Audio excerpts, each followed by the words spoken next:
Assalamualaikum warahmatullahi wabarakatuh. Salam sejahtera untuk kita semua. Saya akan membahas mengenai apa yang disebut sebagai konsultan pendamping COVID-19 dan apa bedanya dengan peneliti.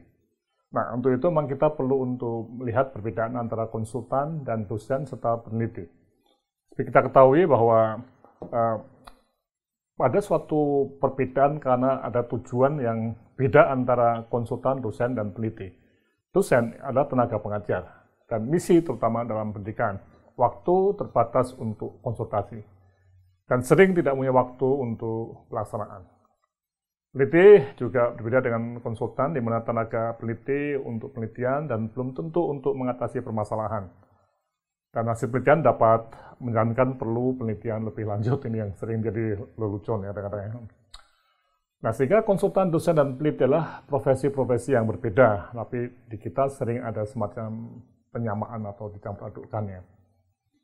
Nah, catatan kita dalam program pemulihan, jadi Kemenkes bersama dengan mitra perguruan tinggi melakukan pendampingan untuk Dinas Kesehatan Kabupaten Kota, membuat kajian dampak pandemi COVID-19 dan menyusun strategi pemulihan.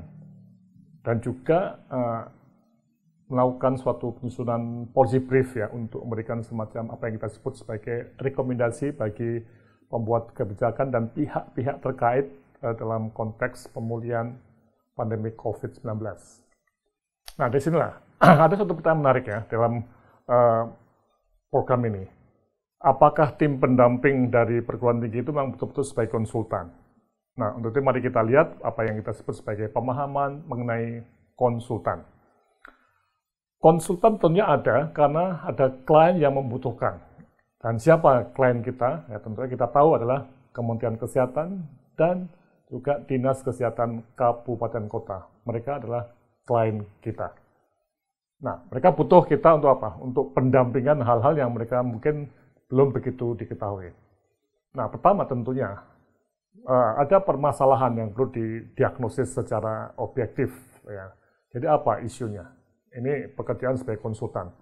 Dan isu yang sangat menarik adalah pandemi COVID-19, apa yang dampaknya untuk daerah. Ya. Sorry.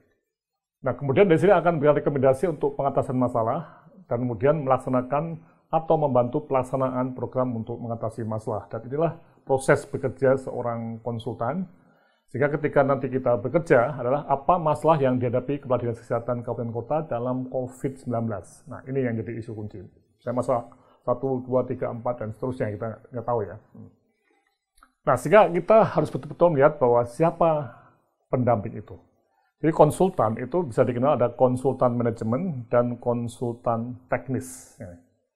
Nah, di sini memang kita sebagai pendamping ini lebih banyak menggunakan apa yang disebut sebagai definisi konsultan manajemen. Karena dalam IMONEF ini, problem manajerialnya adalah monitoring dan evaluasi ke 120 kabupaten kota yang tidak mungkin dikerjakan melalui MONEF biasa. Jadi kita menggunakan IMONEF. Nah, tentunya ini bagian dari suatu proses manajemen, di mana nanti kita akan melihat problem manajemennya apa, dan kita akan sampai pada suatu mungkin kesimpulan nantinya atau dampaknya ternyata perencanaan program itu tidak berjalan dengan baik karena adanya COVID-19, seperti itu ya. Nah, inilah identify management problems, kemudian nanti akan merekomendasi solusi, dan kalau kita dibutuhkan ya mungkin dalam implementasi kita akan dipergunakan oleh teman-teman di daerah kabupaten kota. Oke. Jadi, tim pendamping itu berfungsi sebagai konsultan manajemen. Yang tentunya konsultan harus memberikan solusi atau metode baru untuk klien. Dan dua, organisasi harus memperoleh perbaikan yang dapat diukur sebagai hasil dari mengadopsi solusi yang diberikan atau disampaikan oleh konsultan.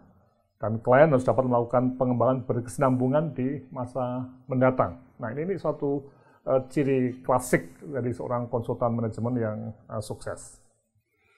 Dengan kata lain, konsultan manajemen tidak hanya ahli pada bidangnya, tapi juga berfungsi sebagai agen perubah ya, yang efektif dan turut bertanggung jawab terhadap hasil akhir proyek konsultasi di klien. Catatan, ternyata ada konsultan yang hanya mau bertanggung jawab pada sukses yang pertama saja ya. Jadi ini hanya memberikan solusi atau metode baru untuk klien, namun tidak diterapkan. Nah, ini yang menarik ya.